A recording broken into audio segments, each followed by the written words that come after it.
Какво ще се случи със света след 10 години? Заради безопасността на теб и твоето семейство, не пропускай това видео. Според научни прогнози, тогава арктическият лед ще се стопи, морското равнище ще се повиши с 7 метра и хиляди крайбрежни градове ще изчезнат. Тогава полярните мечки ще изчезнат, защото без лед няма как да ловуват. Тогава няма да има достатъчно храна, защото земята ще се превърне в пустиня и културите няма да могат да растат. Тогава питейната вода ще бъде все по-малко, защото вече ще е замърсена.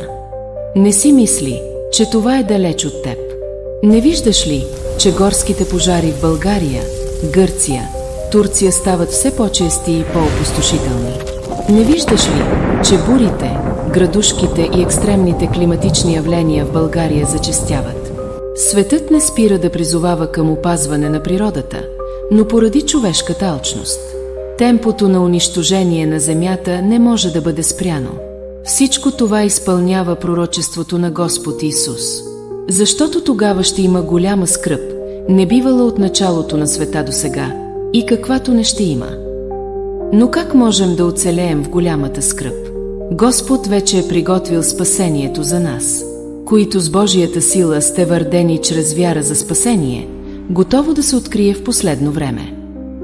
Защото дойде времето да се започне съдът от Божието домочадие.